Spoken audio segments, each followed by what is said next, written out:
khairu man zakkaha anta waliyuha wa maulaha. Bapak Ibu para dosen yang saya hormati dan saya muliakan, sebenarnya ini saya sedang berhadapan dengan guru-guru saya ini.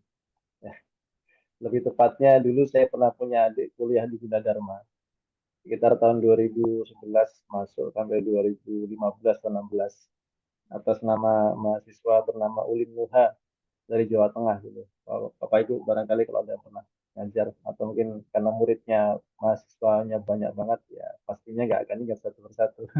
Ya di teknik komputer dulu.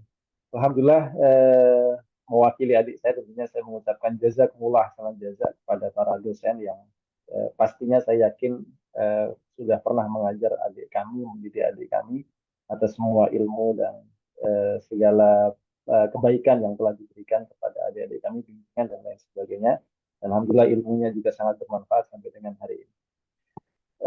Alhamdulillah senang sekali malam hari ini, salam kenal dan eh, salam takzim kepada Bapak Ibu para dosen yang mudah-mudahan selalu diberikan keberkahan oleh Allah Subhanahu wa taala, berkah umurnya, berkah usianya, ya, berkah rizkinya dan berkah segala-galanya. Dan alhamdulillah salah satu indikator kebaikan yang disampaikan oleh Rasulullah SAW ketika beliau ditanya oleh salah seorang sahabatnya, ya, ya Rasulullah, ayun nasi khairun, ya Rasul, siapakah orang yang paling baik?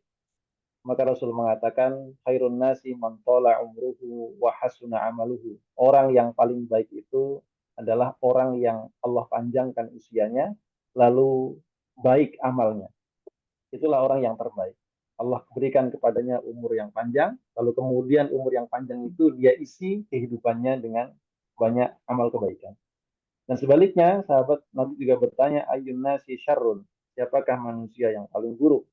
Maka Rasul mengatakan adalah mantola umruhu wasa'a amaluhu. Orang yang buruk adalah orang yang panjang umurnya lalu buruk amalnya. Alangkah meruginya orang yang diberikan oleh Allah umur yang panjang tetapi itu tidak menjadikan dia sadar untuk insaf dan mengisi kehidupannya dengan kebaikan tetapi malah mengisinya dengan keburukan. Alhamdulillah malam hari ini barangkali sudah acara yang kesekian kali Tahlil Ramadan yang Bapak Ibu ikuti. Ya, ala kulli hal kita saling mengingatkan. Tentu saya yang berbicara oleh kesempatan malam hari ini bukan berarti yang terbaik dari Bapak Ibu semuanya, tapi karena kebetulan kami diamanahkan untuk menyampaikan beberapa poin terkait dengan menyambut bulan Ramadan. Saya memilih tema dengan bahagia menyambut Ramadan supaya suasana hati kita ini menjelang bulan Ramadan ini adalah suasana gembira, suasana bahagia.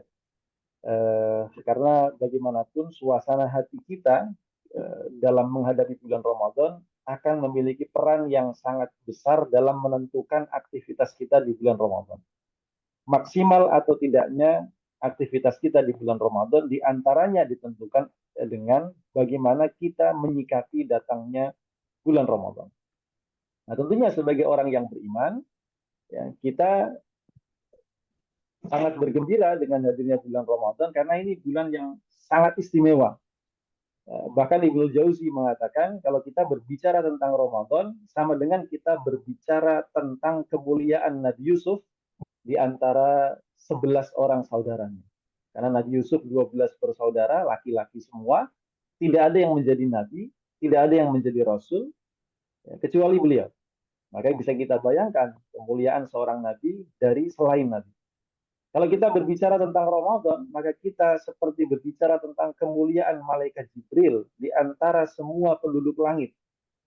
Karena malaikat Jibril itu adalah malaikat yang paling mulia, pilihan Allah Subhanahu wa taala di atas dan memimpin semua malaikat-malaikat yang menghuni langit. Kalau kita berbicara tentang Ramadan juga sama dengan kita berbicara tentang kemuliaan Rasulullah Shallallahu Alaihi Wasallam di antara semua umat manusia.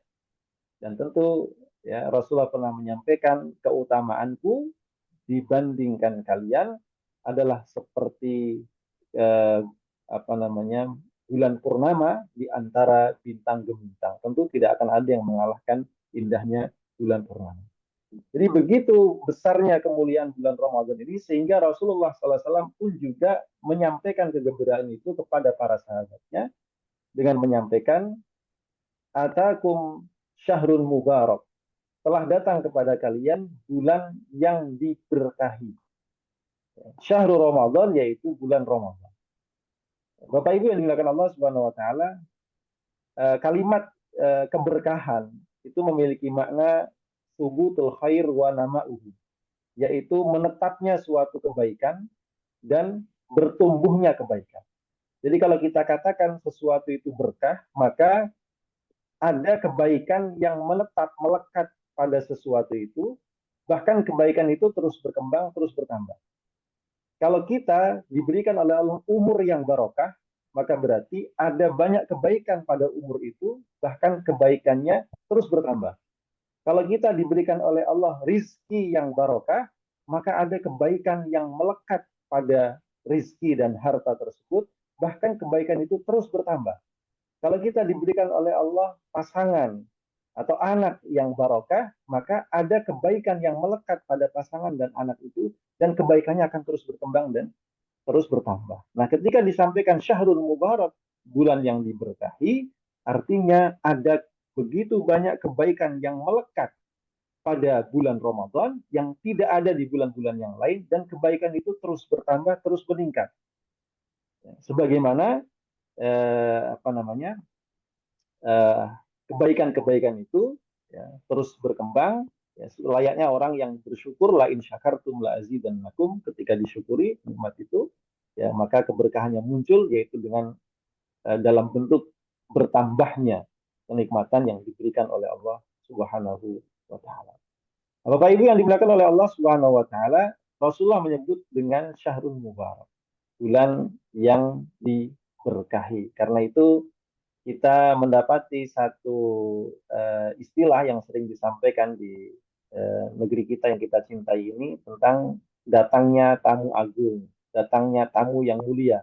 Ramadan dipersonifikasi sebagai makhluk yang hidup, ya, dia datang, ya, kemudian dia menghampiri kita dengan berbagai macam kebaikan, berbagai macam kemuliaan, lipat ganda pahala yang bukan hanya 10 kali lipat seperti hari biasa, tapi Rasul katakan sampai 700 kali lipat, bahkan berlipat-lipat tanpa batas. Ya, yang sunnah dinilai seperti fardu, yang fardu ya berarti keutamanya lebih besar lagi. Ya, dipersonifikasi sebagai makhluk yang hidup dan kata. Ustadz, Tentu mohon maaf Ustadz. Ini slide-nya emang belum di ini ya? belum Oh, bergerak belum ya? memang. Oh ya ya, maaf. Ya Makasih, baik, makasih ya. nanti bergerak. Ini ya baik, makasih. Lanjutkan. Jadi apa tadi saya ngomongnya? Lupa. Eh, lupa. Bagaimana tadi Pak? 10 kali lipat.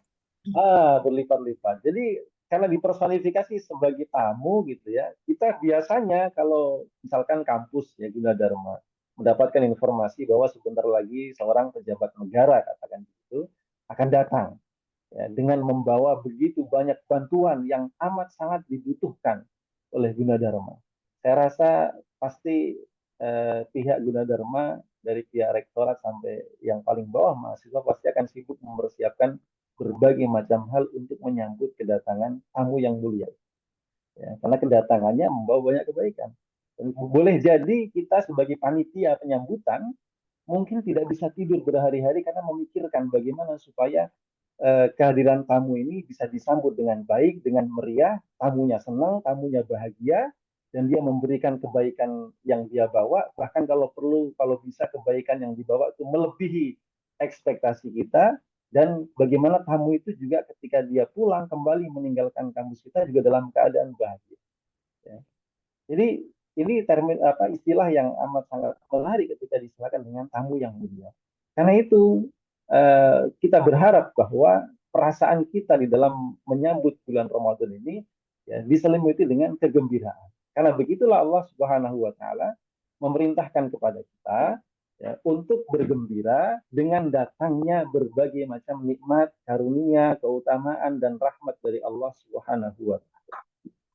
Sebagaimana disebutkan dalam surah Yunus ayat 58, Allah Subhanahu wa taala berfirman, "A'udzubillahi minasyaitonirrajim.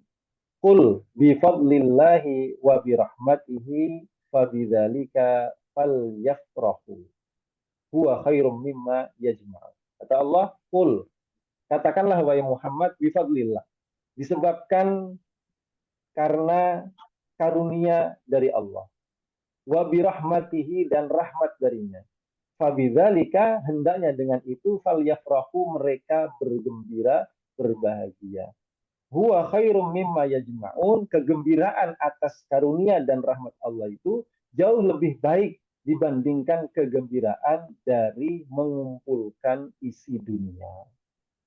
Ya, Bapak Ibu yang dimuliakan oleh Allah Subhanahu wa taala, ya tentu kita sebagai seorang muslim merasakan bahwa nikmat iman Islam yang Allah berikan kepada kita itu betapa amat sangat jauh berharga dibandingkan dunia dan isinya.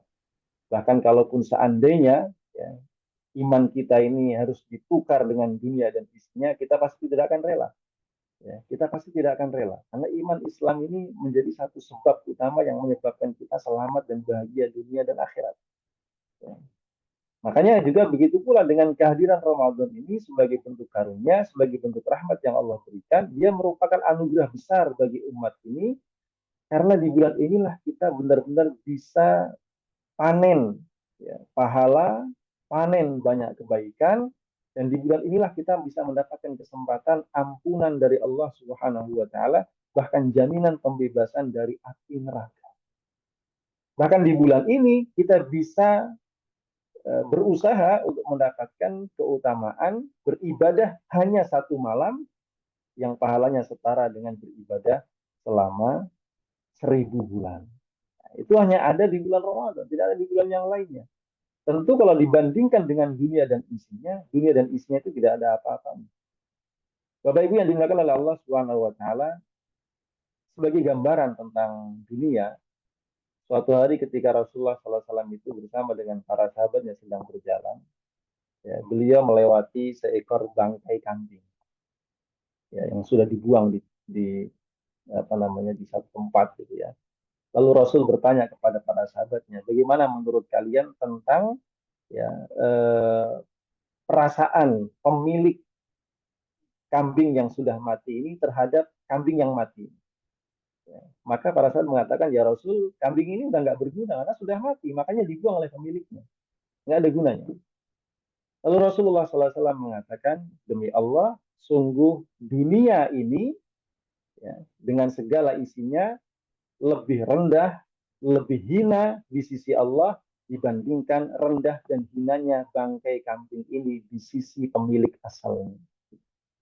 Ya, bisa kita bayangkan ya, dunia dan isinya yang banyak dikejar oleh manusia ini, ya, itu di sisi Allah tidak jauh lebih mulia dari bangkai seekor kambing. Ini bukan berarti kita tidak boleh untuk menikmati kehidupan dunia, bukan. Tapi maksudnya adalah ya, Rasulullah SAW ingin mengingatkan kepada kita bahwa kehidupan dunia itu semewah apapun, senikmat apapun, sebanyak apapun, tetaplah dia sesuatu yang terbatas dan pasti akan hilang. Antara kita yang meninggalkan dunia lebih dulu atau dunia yang lebih dulu meninggalkan kita. Karena diingatkan dalam Al-Quran, qad aflaha man tazakka wa dzakara isma rabbih fasalla. Sungguh sangat beruntung orang yang mensucikan dirinya dengan banyak mendekatkan diri kepada Allah, menegakkan sholat, melakukan ibadah puasa baik yang wajib maupun yang sunnah, berzikir kepada Allah, kemudian membaca dan mengamalkan Al-Quran. Ya. Alangkah sangat mulianya. Ya. Tetapi apa yang terjadi? Bal tu'thirunal hayatad dunya. Akan tetapi kebanyakan kalian lebih memprioritaskan dunia.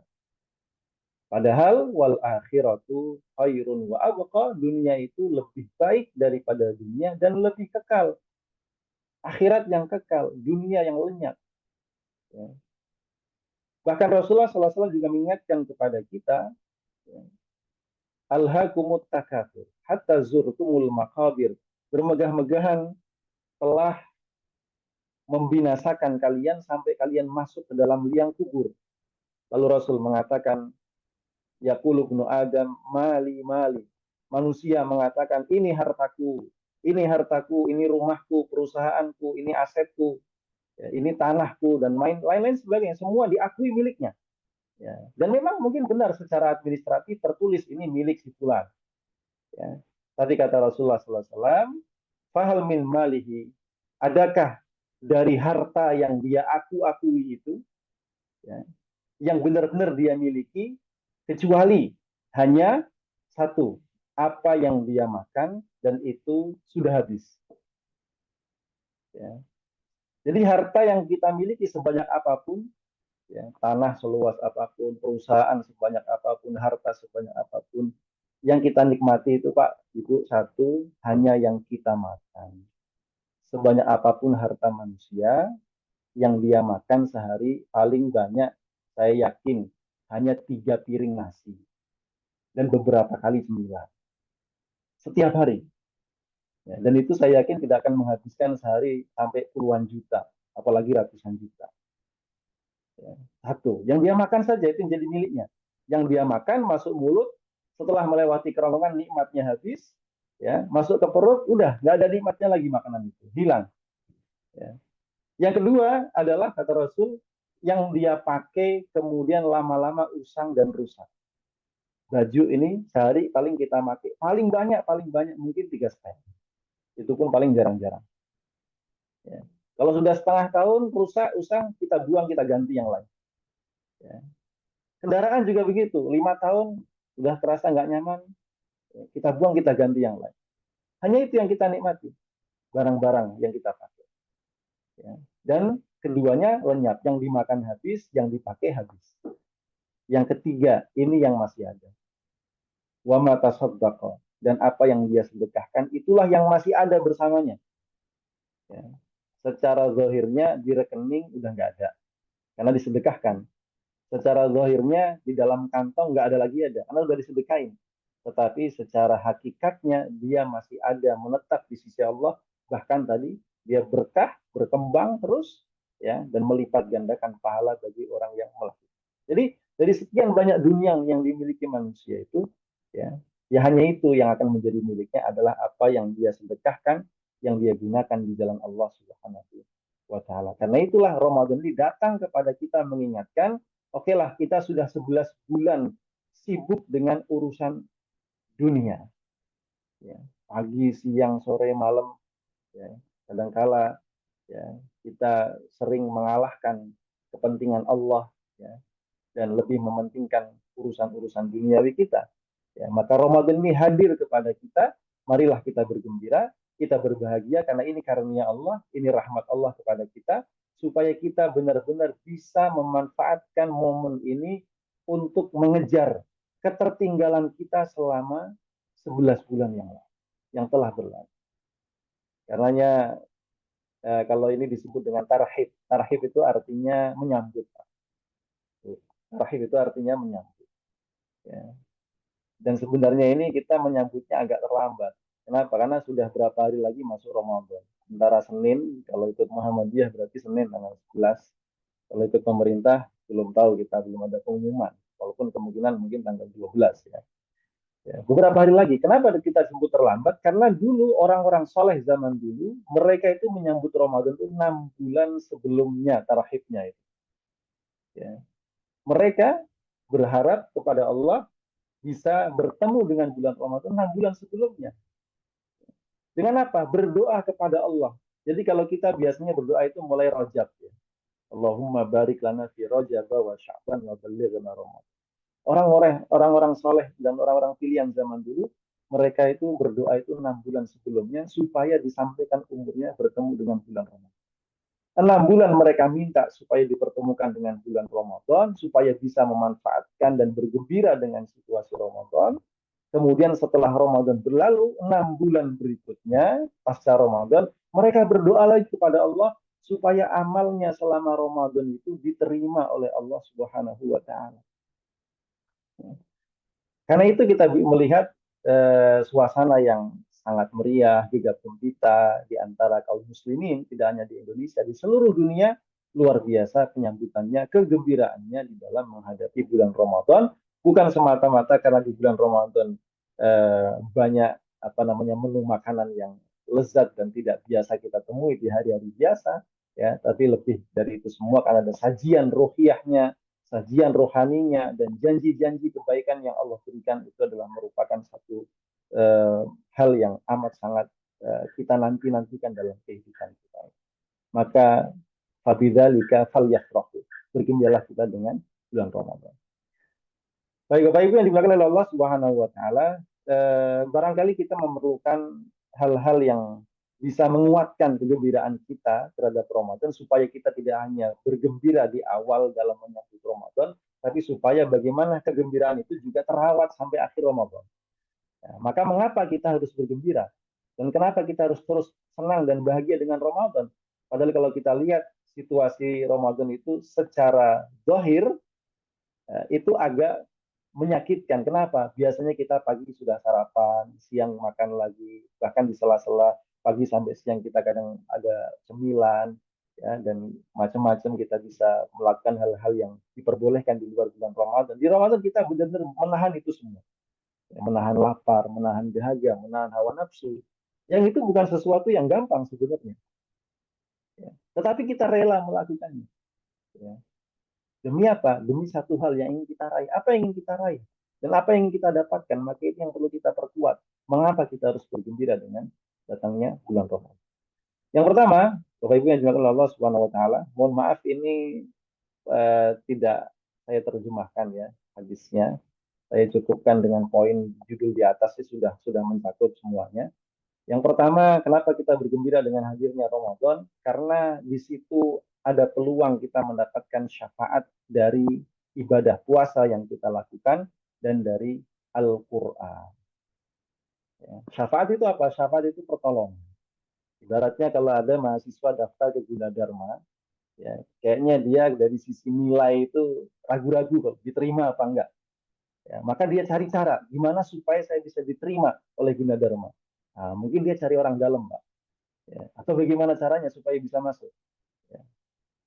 Nah, itu namanya orang yang membantu dia bisa masuk Gunadarma, padahal dia tadinya tidak yakin masuk, dan sampai dia masuk, maka orang yang membantu itu namanya orang memberikan syafaat. Syafaat itu pertolongan, dibantu masuk.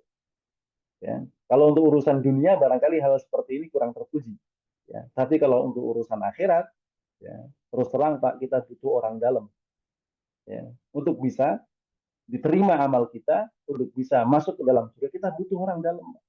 Siapa itu? Dan kita nggak butuh yang lain. Kita hanya butuh Allah Subhanahu wa taala, ya, dan juga butuh untuk mencontoh Rasulullah sallallahu alaihi wasallam. Kita bisa minta langsung kepada Allah, melobi langsung kepada Allah.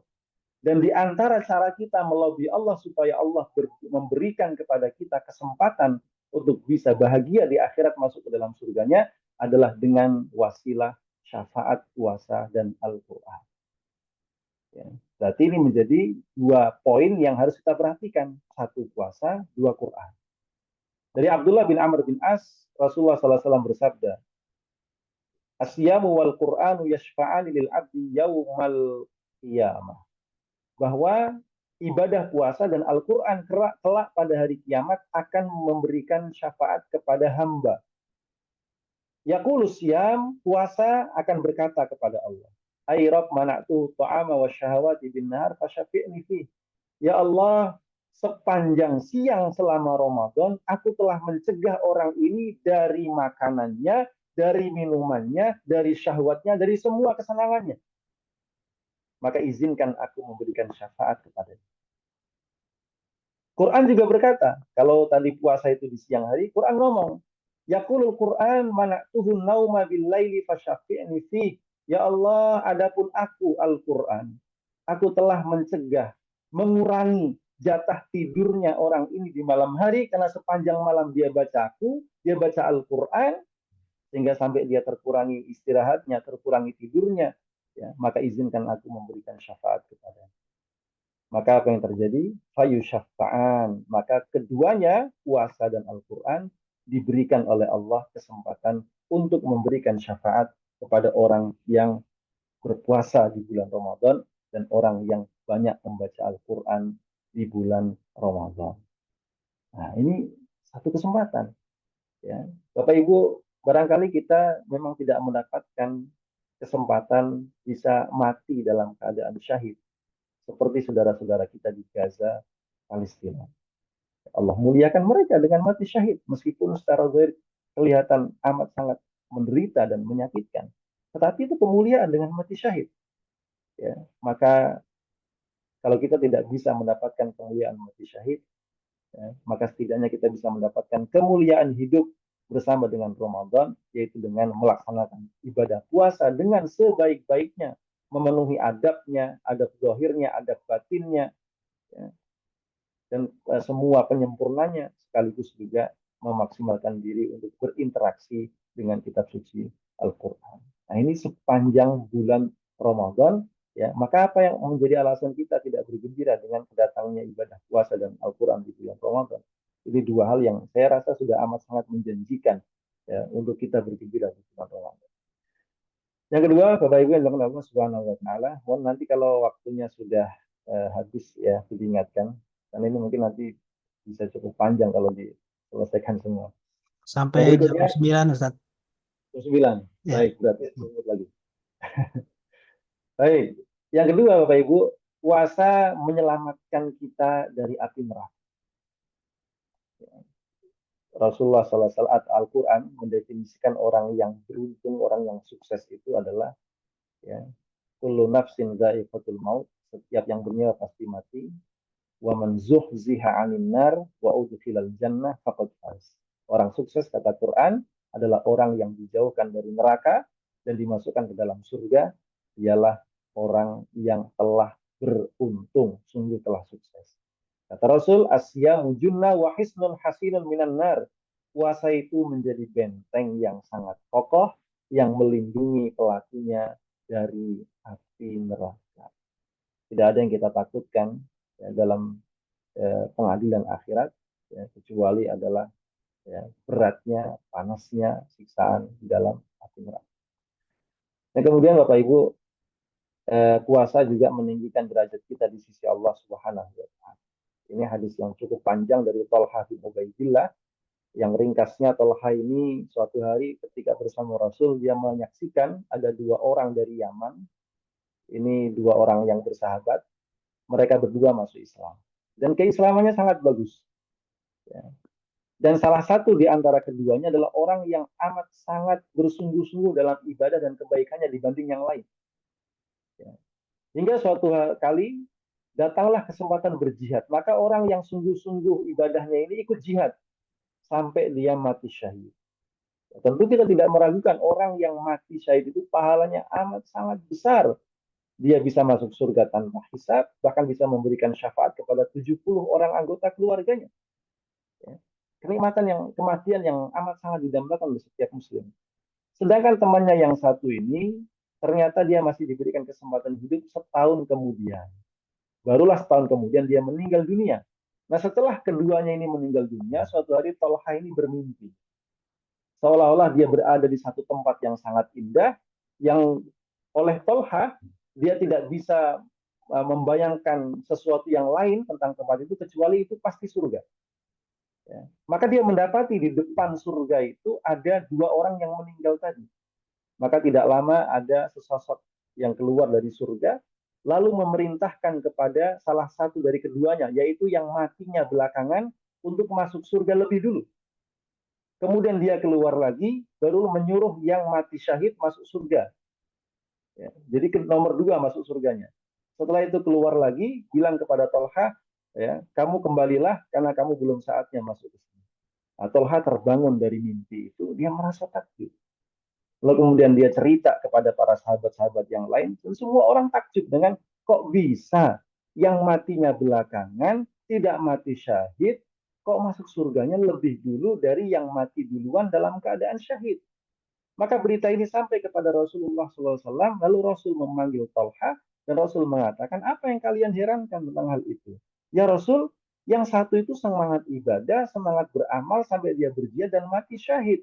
Kok bisa masuk surganya belakangan, lebih dulu yang matinya setahun kemudian. Maka Rasulullah mengatakan, bukankah yang mati belakangan itu masih hidup setahun kemudian? Betul ya Rasulullah.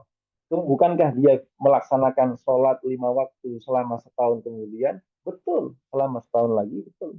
Bukankah dia juga bertemu bulan Ramadan? Betul. Maka Rasul mengatakan, ya,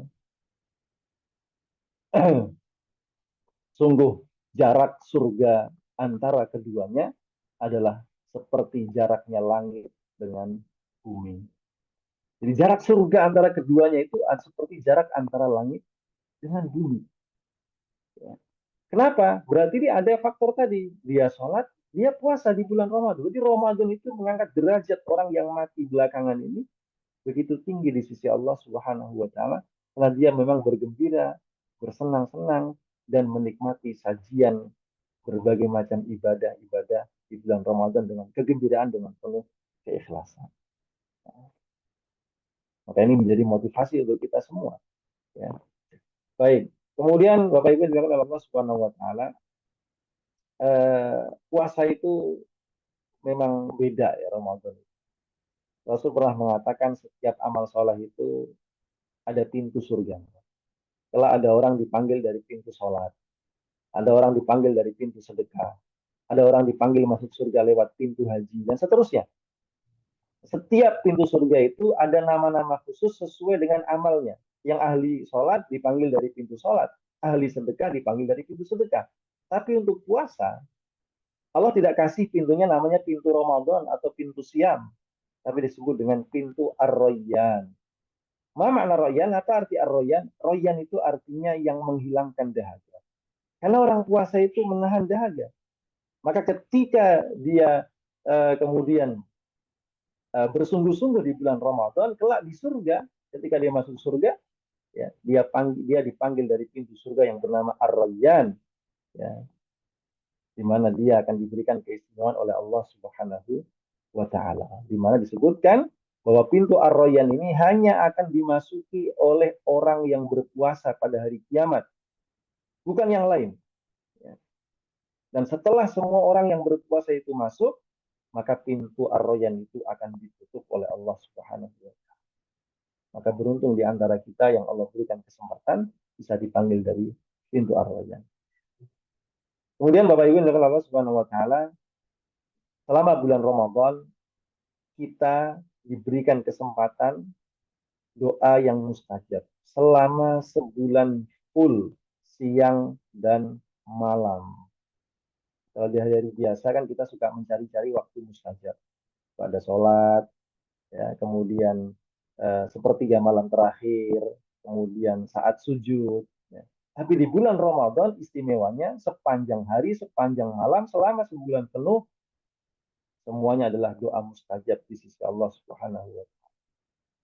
Dari Abu Sa'id Al-Khudri radhiyallahu anhu, Rasulullah bersabda, "Inna lillahi utaqa." Sesungguhnya Allah itu memiliki orang-orang yang dibebaskan dari neraka fi kulli yaumin wa lailatin, setiap hari, setiap malam selama bulan Ramadan. Wa inna likulli muslimin da'watun mustajabah, dan bagi setiap muslim ada doa mustajab sepanjang hari, sepanjang malam selama Ramadan. Ya doa biha fayastajibu lahu. Kalau dia berdoa, mengambil kesempatan itu, maka doanya akan diijabah oleh Allah Subhanahu wa taala. Apalagi ditambah di bulan Ramadan juga ada waktu istimewanya juga, yaitu diantaranya saat berbuka. Itu momen juga saat dikabulkannya doa. Ya, dan banyak sekali waktu-waktu yang lain. Ya, dan doa itu ibadah yang sangat agung ya. Bahkan Umar bin Khattab mengatakan, yang menjadi kegelisahanku adalah kalau aku tidak dimampukan oleh Allah untuk mengangkat tangan berdoa. Itu lebih menggelisahkanku daripada doa yang tidak terkabulkan atau belum terkabulkan. Jadi kesedihan tidak bisa berdoa itu lebih menyedihkan hati seorang Umar bin Khattab daripada kesedihan doa yang belum dikabulkan. Kenapa demikian? Karena doa yang dipanjatkan kepada Allah itu tidak ada istilah ditolak selama dia tidak mengandung unsur-unsur tertolaknya doa. Pasti dijawab oleh Allah, cuman bentuknya macam-macam. Ada yang dikabulkan sesuai dengan keinginan dan persis dengan apa yang kita harapkan. ada kalanya Allah ganti dengan sesuatu yang lain yang lebih baik, ya, boleh jadi kita sadar atau tidak. Atau boleh jadi Allah tidak berikan di dunia, tapi diberikan di akhirat dalam wujud yang lebih menarik, lebih lebih nikmat dan lebih baik dari apa yang kita minta ketika di dunia.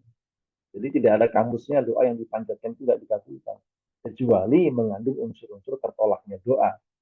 Ya. Baik Bapak Ibu yang dilakukan oleh Allah Subhanahu Wa Taala, ya, dan memang pintu kita meminta itu satu-satunya yang baik hanya pintu Allah Subhanahu Wa Taala melalui doa. Kemudian di bulan Ramadan juga kita diberikan oleh Allah Subhanahu Wa Taala kemudahan dalam beramal, ya, beramal kebaikan tentunya, dan dipersempit, ya, kesempatan untuk berbuat maksiat. Ya. Apa dalilnya? Abu Hurairah meriwayatkan, idza kana awwalu lailatin min syahri Ramadan, kata Rasul, ketika malam pertama bulan Ramadan, suffidatis syayatin wa maradatul jin, maka setan-setan dan jin-jin pembangkang itu diikat. Wa ghulliqati abwabun nar, pintu-pintu neraka ditutup dan tidak dibuka meskipun hanya satu pintu. Wa futihat abwabul jannati, dan dibuka pintu-pintu surga dan tidak satu pun pintu yang ditutup. Wa yunadi munadi, dan ada yang menyeru, ya baghiyal khairi aqbil, wahai yang menginginkan banyak kebaikan, ayo marilah datang kemari. Wa ya baghiyasy syarri, wahai orang yang suka berbuat keburukan, aksir, berhentilah. Walillahi utaqa minan nar wa dzalika kullu lailah, dan bagi Allah setiap malam ada hamba-hamba yang, ya, diputuskan dia dibebaskan dari api neraka. Jadi peluang kebaikan itu dibuka seluas-luasnya. Bahkan di bulan Ramadan yang biasanya ahli maksiat aja berhenti dari maksiatnya. Minimal-minimal libur selama sebulan. Mengurangi. Ya. Dan orang-orang yang mencintai kebaikan memaksimalkan kebaikan. Ya. Karenanya begitu mulianya bulan Ramadan ini sangat luar biasa. Bahkan ahli maksiat pun bisa berhenti maksiat. Ahli ghibah bisa berhenti ghibah. Ya. Orang yang bermusuhan untuk sementara waktu bisa berhenti bermusuhan. Karena begitu mulianya bulan Ramadan dan kegembiraan hatinya dalam menyambut Ramadan. Dia sadar itu. Tapi ya rahimakumullah, ternyata juga ada orang yang begitu Ramadan selesai, jangankan dapat pahala, justru Allah tidak mengampuni dosanya. Bayangkan. Padahal setiap malam Allah Subhanahu wa Ta'ala, ya, membebaskan sebagian hambanya dari api neraka. Tapi ada orang yang Ramadan selesai, itu jangankan dapat pahala nggak dapat, bahkan dosanya pun tidak diampuni oleh Allah Subhanahu Wa Ta'ala. Dan Rasul mengaminkan itu.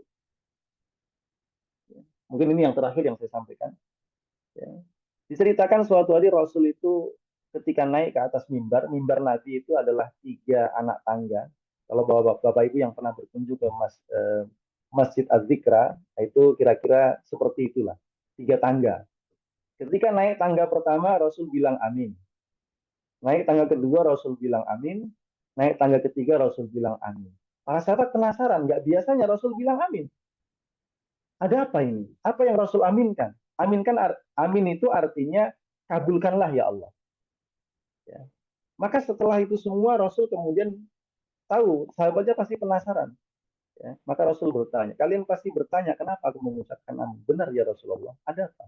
Maka Rasul mengatakan, ketika aku hendak naik ke atas mimbar tadi, ya, maka malaikat Jibril menghampiriku, lalu ia mengatakan kepadaku, wahai Muhammad, aminkan.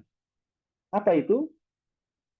Apabila ada di antara umatmu yang masih mendapati kedua orang tuanya masih hidup meskipun dalam keadaan sudah tua, lalu kemudian kedua orang tuanya itu tidak mampu menjadikan dia mendapatkan surga Allah Subhanahu wa Ta'ala, maka dia adalah orang yang celaka.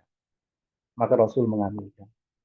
Jadi kalau ada orang diberikan kesempatan bisa menemui orang tuanya sampai usia lanjut, tapi ternyata dia tidak mampu mendapatkan surga melalui kedua orang tuanya, maka ini orang yang celaka, dan Rasul mengaminkan. Nauzubillah min dzalik. Yang kedua, raghima an furajulin, kata Jibril. Celakalah seseorang, yaitu orang yang apabila datang Ramadan kepadanya, Allah sampaikan umurnya pada bulan Ramadan. Ya. Tetapi begitu Ramadan berlalu, orang-orang panen pahala, orang-orang dibebaskan dari api neraka, orang-orang diampuni dosanya, tapi orang ini tidak terampuni dosanya. Aminkan. Rasul pun mengatakan, amin. Yang rahimahullah, bisa kita bayangkan, yang berdoa adalah malaikat. Dan bukan sembarang malaikat. Malaikat yang paling mulia. Dan yang mengaminkan adalah manusia yang paling mulia. Rasulullah Shallallahu Alaihi Wasallam. Maka alangkah sangat meruginya orang yang masuk kriteria yang Jibril sampaikan tadi. Di antaranya adalah mereka yang Allah sampaikan umurnya pada bulan Ramadan, tapi begitu Ramadan berlalu, justru dosanya tidak terampuni. Lalu kemana dia selama bulan Ramadan? Kemana dia dari soft orang yang sholat di dalam masjid? Kemana dia di antara orang-orang yang menahan lapar dan dahaga di siang hari? Kemana ia di antara orang-orang yang membaca Al-Quran dan bersemangat untuk menghatamkannya? Kemana dia di antara orang-orang yang menahan lisan dan amarahnya sepanjang bulan puasa? Kemana dia di antara orang-orang yang bersedekah di bulan Ramadan? Kemana dia di antara orang-orang yang berbagi makanan iftar di bulan Ramadan? Kemana dia di antara orang-orang yang begitu bersemangat berlomba-lomba mengejar kebaikan, maghfirah dan pahala dari Allah Subhanahu wa taala? Berarti ngapain saja selama Ramadan? Nauzubillah subhanahu. Karena itu jamaah rahimakumullah, ya.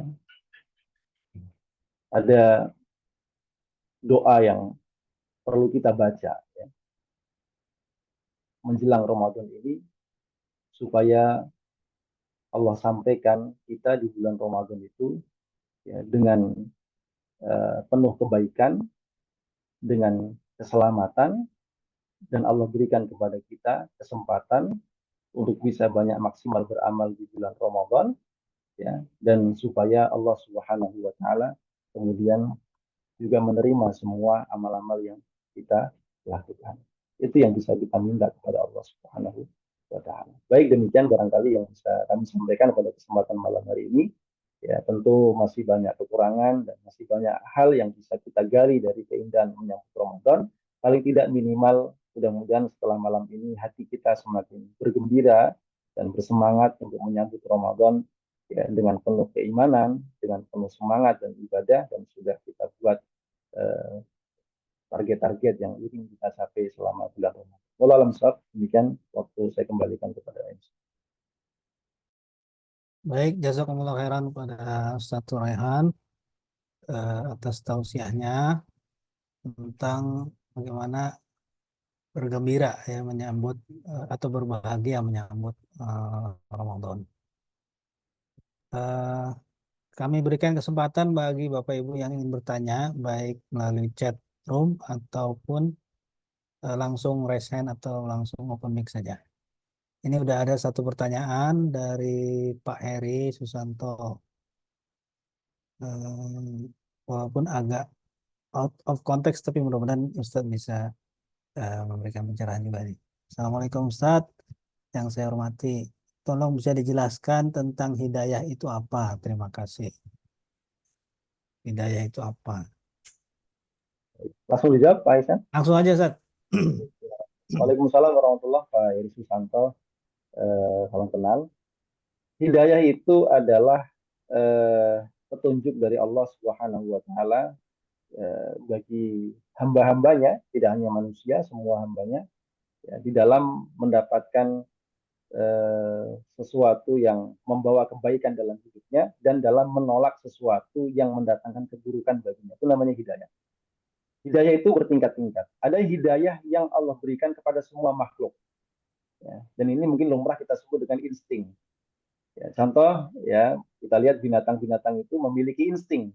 Ya, bagaimana cara membuat sarangnya, bagaimana mencari makannya, itu kan nggak ada yang ngajarin semua. Itu hidayah. Sebagaimana juga, mohon maaf, seorang bayi yang baru lahir, Ya, seharusnya dia nggak bisa ngapa-ngapain, tapi ternyata dia bisa. Bagaimana caranya supaya dia kenyang, ya, dia bisa mengkonsumsi ASI dari ibunya dengan cara yang tidak pernah diajarkan siapapun. Itu namanya hidayah secara umum. Jadi semua makhluk diberikan hidayah oleh Allah sesuai dengan kapasitasnya sebagai makhluk apa. Ya, begitu juga pohon, itu kan ada hidayahnya. Kemudian hidayah yang kedua adalah hidayatul ilmi wal irsyad. Hidayah berupa ilmu dan petunjuk. Itulah yang menjadi tugas para nabi dan rasul, menyampaikan hidayah ilmu dan petunjuk ini kepada umat manusia. Maka rasul punya sifat namanya tabligh, menyampaikan.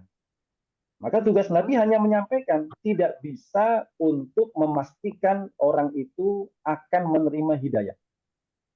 Ya. Apa buktinya? Lihat orang yang paling dicintai nabi dari keluarga besarnya itu adalah Abu Thalib, yang mengasuhnya sejak kecil, melindunginya, bahkan mengorbankan banyak hal untuk melindungi Rasul, ya, dari gangguan orang-orang musyrik. Tapi sampai meninggal dunia, ya, bahkan detik-detik sakaratul mautnya, ya, Rasul datang dan mengatakan, wahai paman, ucapkan la ilaha illallah supaya saya bisa membelamu di hadapan Allah. Tapi di sisi Abu Thalib ada Abu Jahal dan temannya, ya, yang mengatakan, wahai Abu Thalib, jangan sekali-kali kamu membenci agama bapakmu Abdul Muthalib. Apa yang terjadi? Kalimat terakhir yang keluar dari lisannya Abu Talib sebelum mati adalah, saya tetap berada di atas agamanya Abdul Muthalib. Maka meninggallah Abu Talib dalam keadaan tidak beriman. Lagi pengajian. Yang itu turun dua ayat Al-Quran. Yang pertama adalah, innaka la tahdi man ahbabta. Wahai Muhammad, kamu tidak akan bisa memberikan hidayah. Artinya memastikan orang bisa masuk Islam, ya, meskipun orang yang paling kamu cintai. Satu lagi adalah ayat Quran dalam surah At-Taubah yang mengatakan tidak pantas bagi Nabi dan orang beriman untuk berdoa memintakan ampunan bagi orang yang telah meninggal dalam keadaan tidak beriman. Rasul tambah sedih karena Rasul tidak bisa memintakan ampunan untuk saudara, untuk pamannya. Itu namanya hidayatul ilmi wal irsyad, yaitu berupa pengetahuan. Maka Rasul menyampaikan tentang konsep tauhid, tentang konsep kenabian, tentang Al-Quran, semua disampaikan. Ya. Tidak ada yang disembunyikan oleh Rasulullah SAW. Setelah disampaikan, maka tingkatan hidayah yang berikutnya namanya hidayah berupa taufik, yaitu kelapangan hati yang Allah berikan kepada manusia untuk bisa menerima kebenaran Islam dan mengamalkannya. Itu namanya hidayah taufik. Ya. Nah, boleh jadi di antara kita ini, banyak di antara umat Islam itu, Pak, dia tahu kewajiban sholat. Ngerti, secara ilmu dia paham. Berarti dia dapat hidayah berupa ilmu. Tetapi secara amal dia tidak mendapat hidayah taufik. Dia tidak mengerjakan sholat. Dengan berbagai macam alasan. Males lah, macam-macam lah. Itu menandakan dia dapat hidayah ilmu, tidak mendapat hidayah taufik. Dan yang setiap hari kita minta kepada Allah, ihdinas siratal mustaqim, itu adalah hidayah ilmu sekaligus hidayah taufik. Itu namanya hidayah. Jadi hidayah adalah satu petunjuk dari Allah supaya kita bisa mendapatkan sesuatu, ya, yang bermanfaat untuk kita dunia dan akhirat, dan menolak segala sesuatu yang dapat menyengsarakan kita dunia dan akhirat. Wallahu a'lam. Baik, jazakallahu khairan. Mudah-mudahan bisa menjawab pertanyaan Pak Heri ya tentang hidayah. Ada satu lagi dari Bu Nurjana, Masya Allah, namanya bagus banget nih. Namanya udah di surga nih, mudah-mudahan orangnya juga nanti ikut Amin. surga, amin. Amin. Pak Ustadz, bagaimana tip dan trik tetap menjalankan pekerjaan dan menjalankan ibadah puasa, serta bisa mengerjakan semua amalan dengan baik? Tip and trik. Ya, Bapak Ibu, persepsi yang harus kita bangun adalah puasa itu tidak menghalangi kita dari aktivitas sehari-hari kita. Ya, kadang-kala kan suka terbangun persepsi di pikiran kita karena puasa itu adalah lapar, haus, cenderung lemes, gitu kan. Maka kita berpikir kayaknya, duh, lemes nggak kuat ini. Kan biasanya terbangun persepsi seperti itu. Padahal sebenarnya tidak. Pertama kali Allah mewajibkan puasa Ramadan itu tahun kedua Hijriah, yaitu saat kaum muslimin sedang genting-gentingnya, ya, akan berperang melawan 1.000 pasukan orang musyrik dan mereka dalam kondisi puasa. Ya, jadi kita lihat coba itu jihad ya, bukan pekerjaan biasa, jihad yang artinya ya jauh dari rumah, perbekalan terbatas, ya, dan harus selalu waspada, udah pasti kurang tidur, ya, nggak pernah mandi, jarang ganti baju, jelas, ya, tetapi dan harus terus bersiaga dan resikonya mati. Itu pun mereka masih menjalani ibadah Ramadan. Jadi persepsi yang pertama kita bangun, jangan pernah kita merasa Ramadan itu menghalangi kita dari aktivitas. Maka pertama adalah luruskan niat bahwa dalam menjalankan aktivitas kita sehari-hari, baik sebagai ibu rumah tangga, sebagai kepala keluarga, ataupun sebagai dosen, sebagai orang yang kemudian berwirausaha atau bekerja, maka niatkan pekerjaan kita itu sebagai salah satu bagian ibadah kita kepada Allah. Ya, seorang kepala keluarga yang keluar rumah mencari nafkah untuk menafkahi keluarganya, kata Rasul dia fisabilillah. Jadi Bapak Ibu masuk ngajar pagi, pulang sore, selama jam ngajar itu Bapak Ibu fisabilillah. Kalau niatnya seperti tadi. Ya, ya aktivitas. Ya, bahkan bayangkan kalau seorang ibu rumah tangga ya dengan segenap berbagai macam kesibukan rumahnya, apalagi dia masih bekerja, mengajar, memberikan manfaat, itu begitu luar biasa. Dan mengajar itu pekerjaan yang paling mulia karena Rasul itu pengajar, Bapak. Rasul itu guru, pendidik. Ya. Rasul mengatakan seluruh makhluk di langit, seluruh makhluk di bumi, sampai semut di dalam lubangnya, sampai ikan-ikan di dasar lautan, semua makhluk itu beristighfar, memohonkan ampunan bagi para pengajar kebaikan. Saya ulangi, para pengajar kebaikan, muallimin nasal khairat. Ya, jadi itulah yang kemudian juga menjadi motivasi saya secara pribadi kenapa kemudian mencintai dunia pendidikan dan mengajar. Jadi insya Allah dengan semangat itu, dengan niat yang lurus, ya, kita bisa menjalankan semua aktivitas dengan sebaik-baiknya. Ya, tentu dengan kalau untuk bagaimana dengan menyandingkan dengan semua target-target ibadah di bulan Ramadan, ya tentu itu Bapak Ibu pasti sudah jauh lebih paham tentang waktu pekerjaannya, bagaimana membagi waktunya untuk Quran terutama. Kalau ada, ya sebenarnya kalau kita cari, kalau ada nanti waktu senggang, saya rasa waktu senggang itu nggak akan ada. Tapi kalau kita khususkan waktu untuk Quran, insya Allah kita bisa. Sehari, ya, pagi mungkin kita bisa duduk 15 menit baca Quran, ya, siang mungkin bisa 15 menit, sore mungkin bisa 15 menit, malam bisa 15 menit. Kalau 15 menit kita mendapatkan katakan 5 halaman, berarti dalam sehari kita sudah mendapatkan 1 juz. Berarti dalam 1 bulan kita khatam 1. Kalau ternyata kita kemampuannya kurang dari itu, ya sudah. Kan Islam itu ittaqullah mastata'tum. Berusahalah untuk bertakwa, beribadah kepada Allah semaksimal kemampuan yang bisa dilakukan. Pulang ke rumah capek, mau terawih, ngantuk juga. Tapi tetap maksain berangkat ke masjid terawih. Ternyata baru 2 rakaat sudah ngantuk. Ya udah Bapak Ibu mundur dulu ngantuk dulu. Nanti kalau udah hilang ngantuknya itu terawih lagi. Tapi Pak Ustadz nggak genap 8 atau 20 rakaat, nggak ada masalah. Karena kan yang menjadi poin penting tarawih itu adalah kita mengisi malam itu dengan ibadah. Berapapun yang kita mampu. Kalau kita rasa 20 rakaat masih kurang, tambah lagi nggak apa-apa. Ya. Gitu. Tapi seminimal-minimalnya memang 8 rakaat. Gitu kan. Semaksimalnya ya terserah, sekuatnya Bapak Ibu sekalian. Nah itu, jadi Islam itu gampang. Lihat di dalam barisan tadi yang dibaca ayat-ayat puasa, yuridullahu bikumul yusra wala yuridu bikumul usra. Allah menginginkan kebaikan untuk kalian, Allah tidak menginginkan kesulitan bagi kalian. Maka bertakwalah, beribadahlah semaksimal kemampuan yang bisa dilakukan. Semampunya ya, bukan semaunya. Nah, itu bedanya. Wallahualam. Baik, terima kasih Ustaz. Jazakallahu khairan.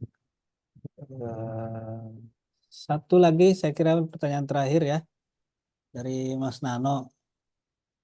Mana yang lebih baik mengejar target memperbanyak bacaan Quran atau sedikit tapi mencoba memahaminya?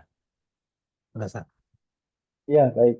Eh, Sebagian lama mengatakan bagi mereka yang punya kemampuan untuk eh, mentadabburi dan memahami isinya, maka membangun kualitas bacaan jauh lebih baik. Ya, artinya Rasulullah sendiri saja rekor terbanyak khatam selama Ramadan itu cuma 2 kali, Pak. Itu pun juga hanya di tahun terakhir beliau hidup. Ya, tahun 9 Hijriah, beliau wafat tahun 10 Hijriah. Di Ramadan terakhir itu 9 Hijriah, beliau khatam Quran 2 kali, tapi khatam Qurannya di depan Jibril, Pak. Gitu, jadi disimak Jibril. Di Ramadan yang lain sebelumnya khatam sekali, tapi di hadapan Jibril juga. Itu beda kualitasnya gitu kan. Jadi kalau kita bisa mampu untuk mengcombine keduanya, maka itu lebih baik memang memprioritaskan kualitas, ya, dari sisi kualitas bacaan dari mulai makhrajnya, tajwidnya, termasuk pemahamannya. Ya. Meskipun juga ada sebagian ulama mengatakan enggak, karena ini bulan istimewa, bulan mulia, pahalanya berlipat-lipat. Ya. Kalau bisa kejar target yang banyak. Gitu. Karena Imam Syafi'i juga dalam satu malam, sehari semalam itu 2 kali khatam. Berarti satu bulan 60 kali khatam. Ya. Ya kita mungkin nggak sekelas Imam Syafi'i, tapi ya tadi kalau kita mampu untuk tadabbur, maka bagus ada kesempatan tilawah untuk tadabbur. Ya, selebihnya kita gunakan untuk mengejar target. Kalau saya sehari harus 5 juz misalkan. Tapi tetap jamaah rahimakumullah harus memperhatikan kaidah-kaidah bacaan Quran yang baik dan benar sesuai kemampuan yang kita miliki. Jangan sampai nanti maksain mengejar target, tapi kemudian banyak kaidah-kaidah pokok yang kita langgar. Akhirnya banyak kesalahan bacaan yang kemudian menjadikan kesalahan arti, ya, dan itu menjadi sesuatu yang tidak baik. Ya. Jadi seperti itu, ya, mengejar target juga tidak masalah. Tapi kalau kita punya kesempatan untuk tadabbur lebih baik. Wallah. Baik, jazakallahu khairan atas jawaban-jawabannya. Saya kira kita cukupkan ya Bapak Ibu. Pertanyaannya cukup 3 dan waktu juga sudah hampir setengah 10. Dan kalau boleh sekedar meresum apa yang tadi disampaikan oleh narasumber kita Ustadz Suraihan. Ada setidaknya saya catat ada 6 poin Bapak Ibu ya. Kalau ada yang lebih boleh nanti dibagi ke saya share ya. Kenapa kita harus bergembira gitu ya dan berbahagia menyambut Ramadan?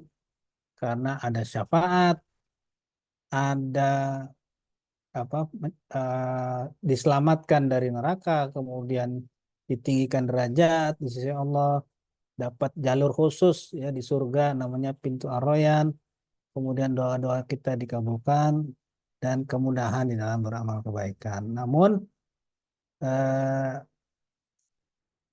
keutamaan tadi, kebaikan dan keutamaan tadi, di balik itu ada amalan yang tertentu kita harus lakukan. Tadi dapat syafaat dari puasa dan Al-Quran. Kalau nggak baca Quran, ya nggak dapat syafaat. Kira-kira mungkin begitu kali ya maksudnya saja.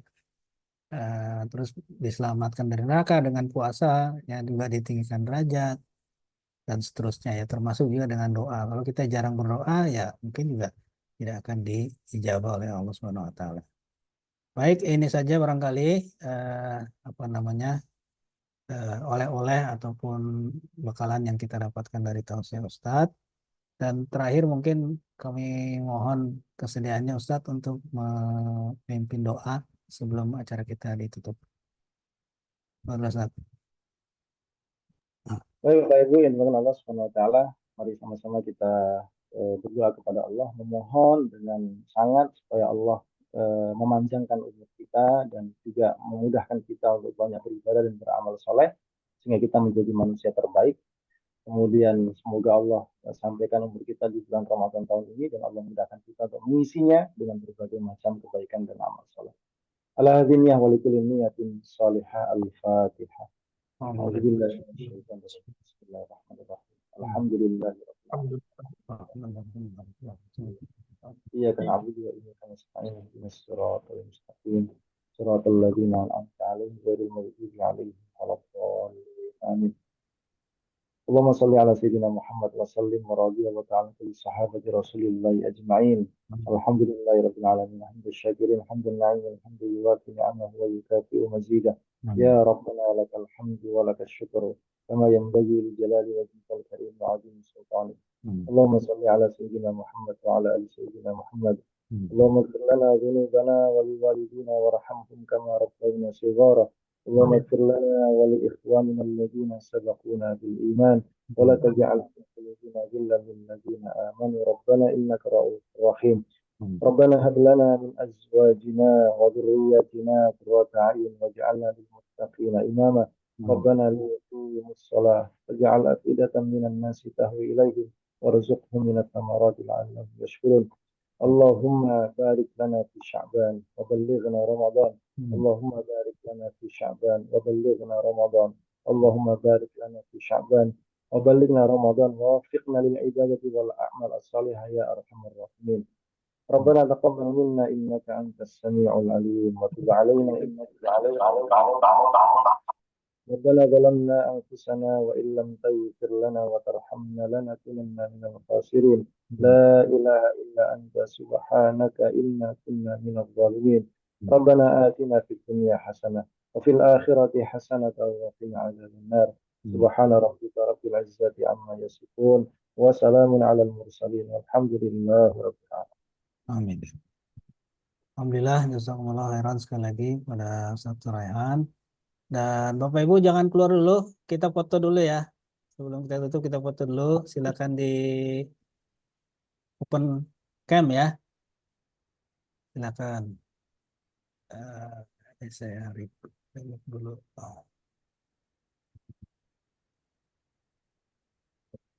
Mas Nano ya, titip ya, di foto ya. Silakan Mas Nano. Ada 4 halaman ini. Open mic dulu, Mas Nano.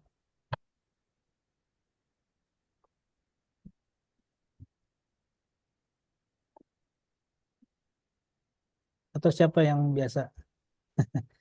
Go, backup go. Ini Pak Gogo halaman deh. 1 Pak dan Gogo, ya. halaman 2 belum banyak yang buka kamera. Ya, nggak apa-apa nih. Ayo Halaman halaman buka 2. kamera dulu. Dikodein ya, Pak Gogo, dikodein. Ayo, ini halaman 1. Buka kamera dulu. Siap, 1, 2, 3. Bentar, halaman 2 sekarang.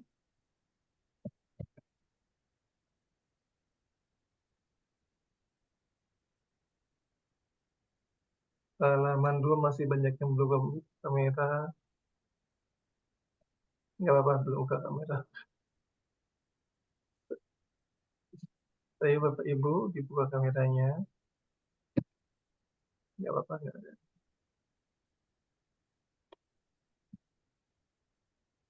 Sekarang halaman 3, ada 4 halaman ini.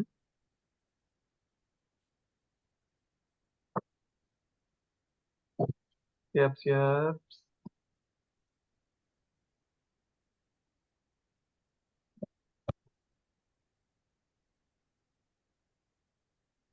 Halaman 4 sudah habis. Habis ya. Ya, Baik, Bapak Ibu. Terima kasih Pak Gogo yang sudah feature. Kita sama-sama tutup dengan membaca doa kafaratul majelis. Subhanakallahumma wa bihamdika asyhadu an la ilaha illa anta astaghfiruka wa atubu ilaik. Semoga kita dipertemukan dengan bulan Ramadan dan mudah-mudahan nanti bulan Ramadan kita bisa iftar bareng ya Bapak Ibu ya. Amin. Saya Amin. selaku MC undur diri. Terima kasih. Mohon maaf kalau ada kekurangan. Assalamualaikum warahmatullahi wabarakatuh. Waalaikumsalam warahmatullahi wabarakatuh. Amin, amin. Terima kasih. Maaf lahir batin. Maaf lahir Buat batin semuanya. Lahir batin semuanya. Pamit, izin keluarga. Izin lab. Nano, Iya. nggak jawab tuh WA. Belum nanya, Ustadznya belum balas. Ya udah, thank you. Oke. Baik, ditutup Zoom-nya ya. Ya, Pak Bobo, terima Ya, kasih. terima kasih. Assalamualaikum semua. Sehat. Salam. Waalaikumsalam. Maaf lahir dan batin semuanya, Ibu.